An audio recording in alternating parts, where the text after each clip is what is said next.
Hello student, आज हम plus two class के फर्स्ट यूनिट का नेक्स्ट चैप्टर शुरू कर रहे हैं। हम यहाँ पर लिखते हैं चैप्टर का नाम पहले। तीसरा चैप्टर हमारे पास ये फर्स्ट यूनिट का। तो चैप्टर का नाम हमने रखा है Gauss theorem. गॉसिस theorem.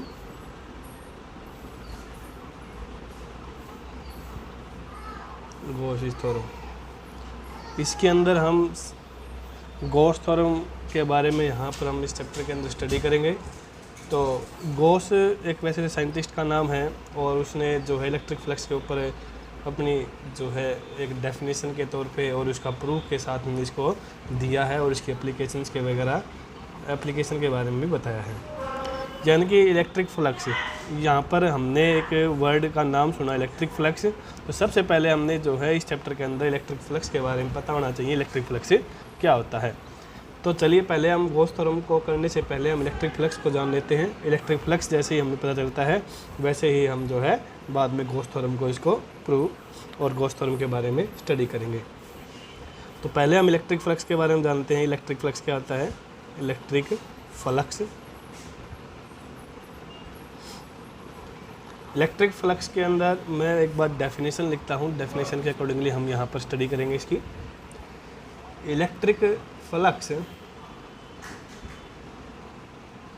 Electric flux over an area in an electric field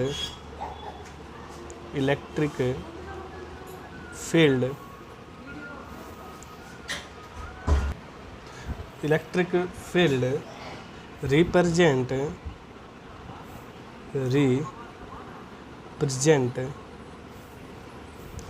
the total number of electric field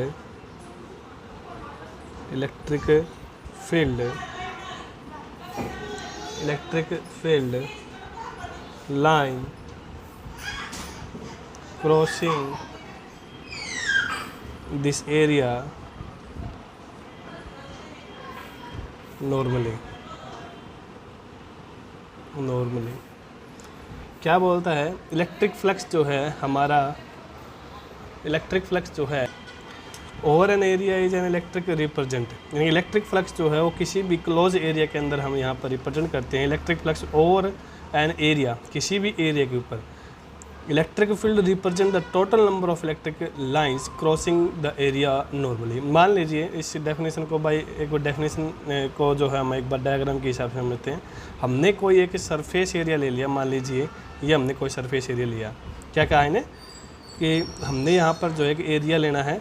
तो हमने कोई भी सरफेस एरिया लिया और एरिया, तो उसके अंदर हमने क्या करना है? Electric field represent the total number of electric lines crossing, यानी कि इसके अंदर जो है नंबर ऑफ इलेक्ट्रिक लाइंस को जो है इसके अंदर क्रॉस करना है, इसके अंदर पास करना है। ये हमने जो है इलेक्ट्रिक फील्ड लाइंस को पास कर दिया है। लेकिन यहाँ पर एक लास्ट वर्ड क्या है? इस नॉर्मली, हमने जो है इसको नॉर्मल तौर से इसको पास किया है। किसको? इलेक्ट्रिक फील्ड को। यहाँ पर मैं एक बार रिप्रेजेंट कर देता हूँ कि इलेक्ट्रिक फील्ड है, ये फील्ड लाइंस हैं ये, और ये जो हमारा कोई भी सरफेस एरिया है जिसको मैं एस से रिप्रेजेंट करता हूँ। तो इलेक्ट्रिक फ्लक्स क्या होगा? कितनी नंबर ऑफ इलेक्ट्रिक लाइंस का किसी गिवन एरिया के अंदर से पास होना, मतलब number of electric field lines का किसी एरिया के अंदर से पास होना, वो क्या कहलाएगा? आपका क्या कहलाएगा? इलेक्ट्रिक फ्लक्स कहलाएगा। तो हम यहाँ पर इसको इस प्रकार से रिप्रेजेंट करते हैं। मान लीजिए मैं इसके अंदर एक कोई स्मॉलेस्ट एरिया लेता हूँ, कोई भी एक इस सरफेस एरिया का एक छोटा हिस्सा लिया। मान ली इसका हमने इसको ds से रिप्रेजेंट किया। ds का मतलब है इसका स्मॉलेस्ट सरफेस एरिया लेते हैं, और इस स्मॉलेस्ट सरफेस एरिया के अंदर से कितनी नंबर ऑफ लाइंस पास होंगी उतना ही इसका क्या होगा? इलेक्ट्रिक फ्लक्स होगा। तो एक हमने जो सरफेस एरिया लिया इसके अंदर से हमने क्या कराया है? नंबर ऑफ इलेक्ट्रिक लाइंस, यानी कि इसको en से रिप्रेजेंट कर लेता हूँ। नंबर ऑफ इलेक्ट्रिक लाइंस का हमने इसके अंदर से पास किया है, और जैसे ही हम इसको पास करते हैं, लेकिन हमने इसको किस प्रकार से पास किया है? इसको नॉर्मली पास किया है, नॉर्मली इसको पास किया है। और नॉर्मली जैसे हम पास करते हैं तो ये जो आपका एंगल जो बनता है वो एंगल आपका होगा कोस थीटा। यानी कि हम यहाँ पर किस प्रकार से बात करते हैं, फिर दोबारा से इसको रिप्रेजेंट कर लेते हैं कि the total number of electric field line crossing the area is normal. सबसे पहले तो हम इस बात का पता होना चाहिए कि इलेक्ट्रिक फ्लक्स जो है, electric flux is denoted by phi. हम इसको जो है फाई से इसको रिप्रेजेंट या डिनोट करते हैं। तो फ्लक्स इज इक्वल टू क्या कहा है, यानी इलेक्ट्रिक फ्लक्स की डेफिनेशन है ना।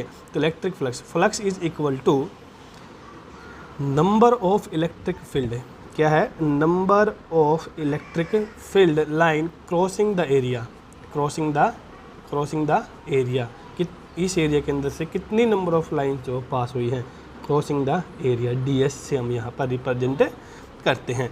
क्योंकि हमने यहाँ पर पूरे सरफेस एरिया के अंदर से एक स्मॉलेस्ट एरिया लिया है ds, तो इस स्मॉलेस्ट एरिया के अंदर से कितनी number of electric lines pass हुई है वही हमारा क्या होगा, इलेक्ट्रिक फ्लक्स होता है।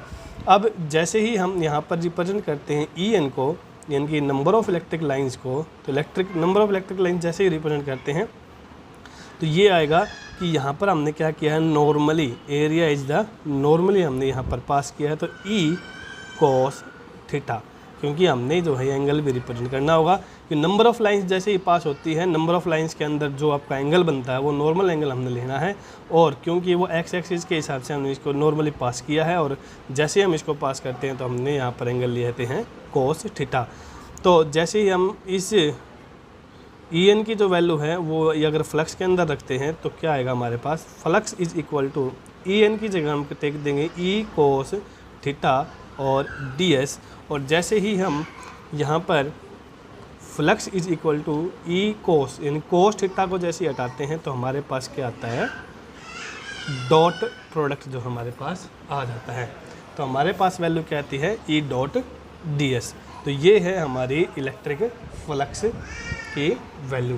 तो यहाँ पर हम आपको एक दो चीज़ें हम यहाँ पर आपको रिप्रेजेंट कर देते हैं। वेहर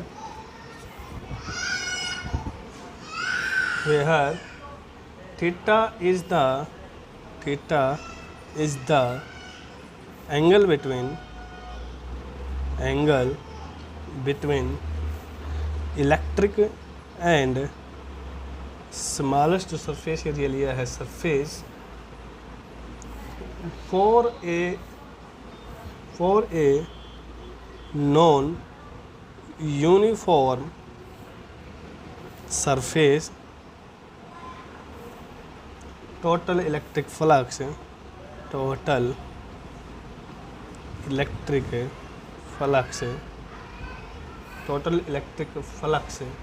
इज क्या होगा, टोटल इलेक्ट्रिक फ्लक्स वो हमारा होगा phi is equal to E dot ds, या फिर हम इसको लिख सकते हैं E ds cos थीटा। इस प्रकार से हम इसको लिख सकते हैं। लेकिन यहाँ पर हमने एक चीज़ का और मेंशन करना है, क्योंकि जो भी हमारा फ्लक्स जो होता है वो ओवर एक क्लोज सरफेस के अंदर हम यहाँ पर काम करते हैं। तो ओवर एक क्लोज सरफेस के लिए हम रिप्रेजेंट करते हैं इस प्रकार से, over a close surface area को इस प्रकार से हम रिप्रेजेंट करते हैं। तो हमारे पास अब हम इसके बारे में और थोड़ा सा इंडिकेट या इसके बारे में थोड़ी स्टडी करते हैं। तो इसके अंदर हम और स्टडी करते हैं। तो इसके अंदर हम क्या लिखते हैं, the circle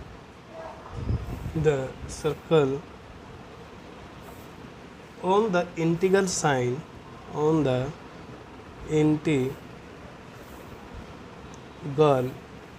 sign indicate that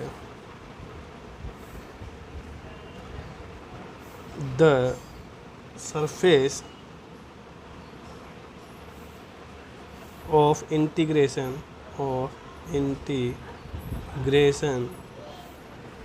is closed surface, क्या है, first point, electric flux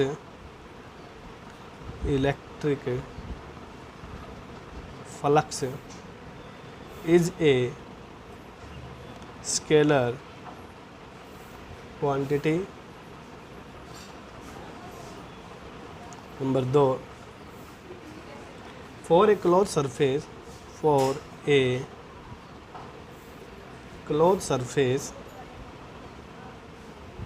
closed surface the flux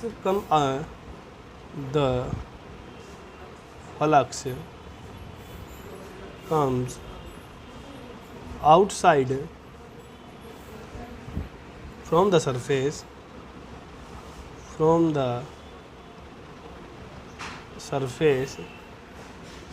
is taken as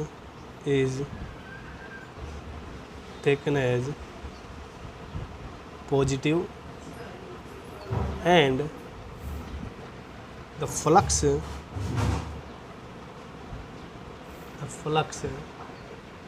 going inside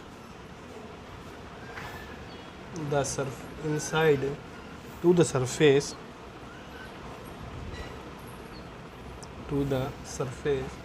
is taken as negative।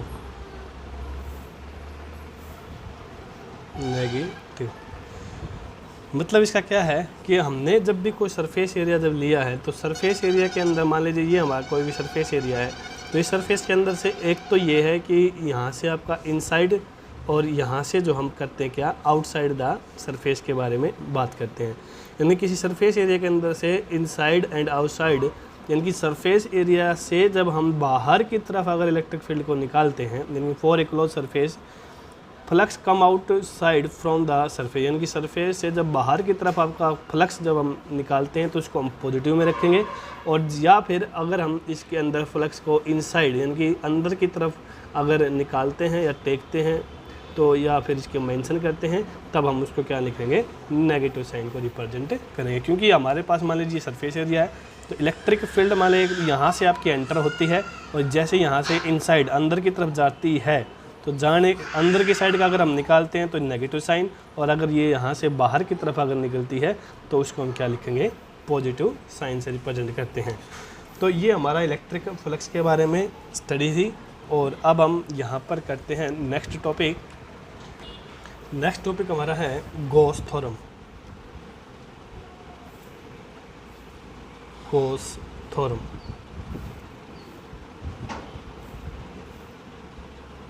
क्या आती है गॉस थ्योरम, इसके बारे में हम स्टडी करते हैं। वैसे तो ये एक साइंटिस्ट का नाम है और उसके हिसाब से हमने जो यहाँ पर इसको निकाला है, और उसने क्या कहा है फ्लक्स के बारे में वो हम एक बार डेफिनेशन के हिसाब से इसकी स्टडी करते हैं। तो देखिए, the total electric flux over the closed surface in vacuum is 1/epsilon0 time the total charge Q contain inside surface। क्या बोलता है कि the total electric flux over a close surface, यानी कि जो भी हमारा इलेक्ट्रिक फ्लक्स जो होगा किसी क्लोज सरफेस के अंदर वो कितना होगा, वो इतना होगा कि इज 1/epsilon0 टाइम, कि इतना टाइम, कितना टाइम 1/epsilon0 टाइम में कितना ज़्यादा चार्ज जो है किसी सरफेस के इनसाइड अंदर जाता है, तो उसको हम क्या बोलेंगे, इसका इलेक्ट्रिक फ्लक्स बोलते हैं। यानी कि इसने दिया कि phi is equal to q upon epsilon naught time, मतलब 1 अपॉन एप्सिलॉन नॉट टाइम के अंदर 1 अपॉन एप्सिलॉन नॉट टाइम के अंदर कितना ज़्यादा चार्ज जो है किसी क्लोज सरफेस के अंदर से पास होता है, उसको हम क्या बोलते हैं, उसका इलेक्ट्रिक फ्लक्स है। ये किसने कहा है, अकॉर्डिंग टू गॉस थ्योरम के। तो चलिए अब हम इसको एक बार गॉस थ्योरम को एक बार प्रूव कर लेते हैं किस प्रकार से होता है कि इसका इलेक्ट्रिक फ्लक्स जो है और एक क्लोज सरफेस के हिसाब से, या फिर हम इस इक्वेशन को इस प्रकार से रिप्रेजेंट करते हैं, phi is equal to E dot D s over a close surface is equal to q upon epsilon naught time. तो इस हिसाब से हम इसको भी रिप्रेजेंट कर सकते हैं। चलिए हम एक बार इसको प्रूव कर लेते हैं। तो यहाँ पर लिखते हैं हम proof of Gauss theorem. Proof of Gauss theorem क्या करते हैं प्रूफ ऑफ गॉस थ्योरम के अंदर कि हमने एक पहले स्पीयर लिया, क्या लिया, हमने एक स्पीयर लिया, तो उस स्पीयर के सेंटर में हमने एक जो है चार्ज को सेट किया जिसका सेंटर ओ है, और उसकी वो जो है उस चार्ज की जो इलेक्ट्रिक फील्ड जो है एक स्मॉलेस्ट एरिया के अंदर से हमने इसको पास किया है, और जो इसकी इलेक्ट्रिक फील्ड है उसको रिप्रेजेंट किया ई वेक्टर से, इसका जो भी यूनिट वेक्टर है उसका है एन कैप, और यहाँ से इसका डिस्टेंस जो होगा वो आपका होगा आर वेक्टर। हमने यहाँ पर इसकी सारी चीज़ें आपको मेंशन की कि हमने एक स्पीयर के सेंटर में एक चार्ज रखा है, उसका इलेक्ट्रिक फील्ड हमने ई से रिप्रेजेंट किया जो कि एक स्मॉलेस्ट एरिया डी एस के अंदर से पास किया गया है जिसका डिस्टेंस हमने आर दिया। तो एक बार हम इसको लिख लेते हैं। देखिए, suppose an isolated positive point charge Q is situated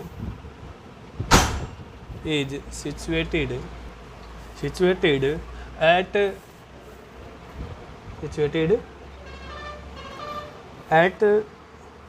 the center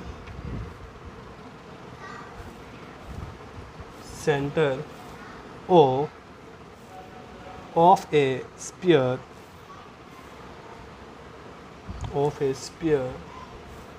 of radius r। मतलब हमने जो है सपोज किया कि आइसोलेटेड पॉजिटिव चार्ज लिया है, हमने एक पॉजिटिव चार्ज लिया है जिसको हमने सेंटर के अंदर सेट किया है, सेंटर इसका ओ है, और एक स्पीयर की जो रेडियस है उसको हमने यहाँ पर मेंशन किया है क्या, आर से हमने इसको रिप्रेजेंट किया है। तो अब हम इसके अंदर बात करते हैं क्या कि the electric field intensity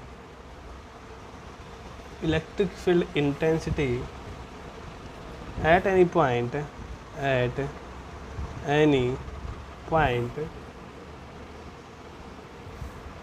P on the surface of sphere is E is equal to 1 upon 4 pi epsilon naught q upon r square और आर वेक्टर। हमें इस बात का पता है, हमने सेकंड नंबर चैप्टर के अंदर इलेक्ट्रिक फील्ड की क्वेश्चन निकाली थी 1 upon 4 pi epsilon naught q by r square और आर कैप के बारे में, और हम यहाँ पर मेंशन कर लेते हैं कि क्या चीज़ क्या है इस प्रकार से, where r cap is the unit vector directed from O to P. So the flux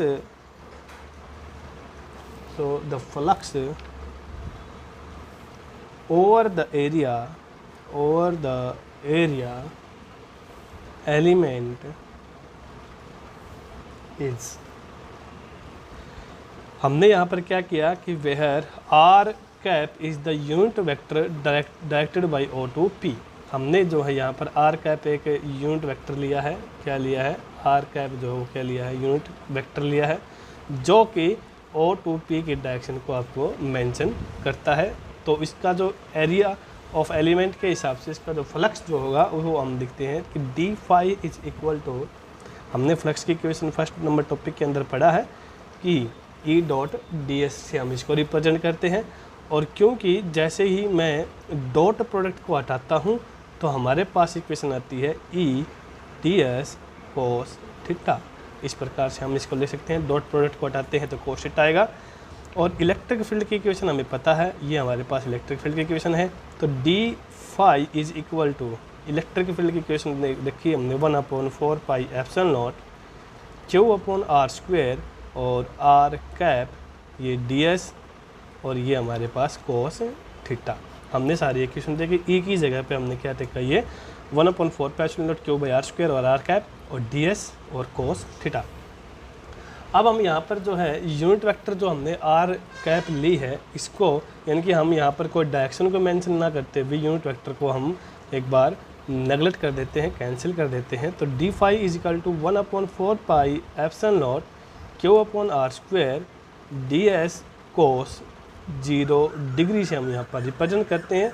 कोस 0 का मतलब क्या है कि क्योंकि कोस 0 डिग्री के ऊपर जो है इसकी मैक्सिमम वैल्यू आती है, इसलिए हम यहाँ पर जो है कोस थीटा की जगह कोस 0 डिग्री लेते हैं। क्योंकि कोस 0 जो है, क्योंकि हमें पता होना चाहिए कि cos 0 degree is equal to 1 के बराबर होता है।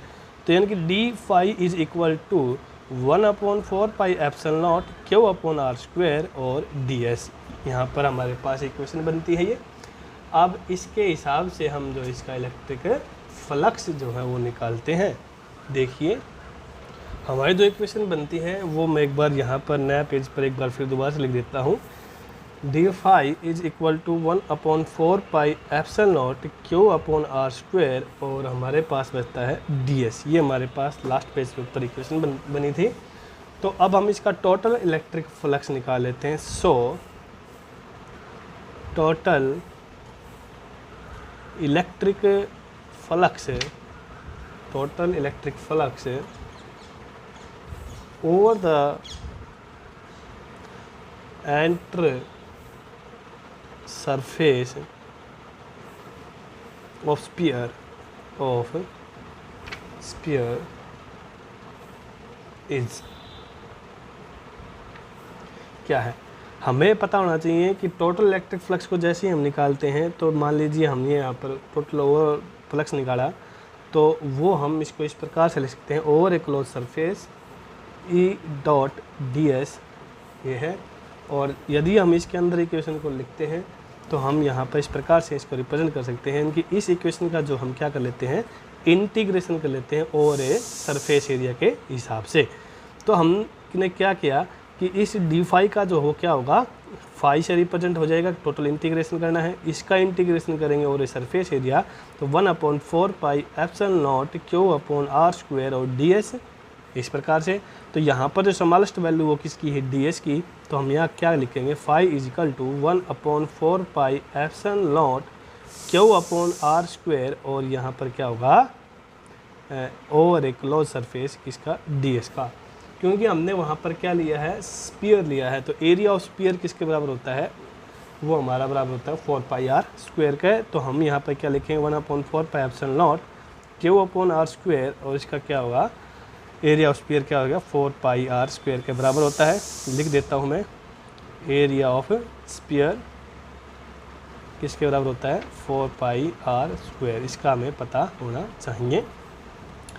तो 4 पाई से 4 पाई कट जाता है, आर स्क्वायर से आर स्क्वायर कट जाता है, यानी कि फाई इज इक्वल टू हमारे पास क्या आता है क्यू अपॉन एप्सिलॉन नॉट जो हमारे पास बचता है। तो यही तो हमने प्रूव करना था। क्या करना था कि हमारे पास जो इक्वेशन बनती थी, हमने जो है इस इक्वेशन का इस्तेमाल करते हुए हमने जो है सीधा वैल्यू किसकी निकाली है, गॉस थ्योरम के हिसाब से इसको रिप्रेजेंटेशन किया है। तो मतलब हम यहाँ पर इस प्रकार से लिख सकते हैं कि phi is equal to E dot D s is equal to q upon epsilon naught over a close surface के हिसाब से। यानी कि इसको अगर हम सोल्व करेंगे टोटल इंटीग्रेशन के हिसाब से, तो हमारे पास इक्वेशन जो लास्ट बचती है वो क्या बचेगी, क्यू अपॉन एप्सिलॉन नॉट हमारे पास बचता है। तो ये हमने जो है गॉस थ्योरम का प्रूफ किया है। तो आज जो हमने टॉपिक किया है गॉस थ्योरम, ये मोस्ट इम्पोर्टेंट टॉपिक है, मोस्ट इम्पोर्टेंट टॉपिक है ये हमारा, कौन सा, गॉस थ्योरम। तो जितना भी हमने आज वर्क करवाया है, इस वर्क को हमने साफ कॉपी के अंदर उतारना है और आगे हम नेक्स्ट वर्क करेंगे। धन्यवाद।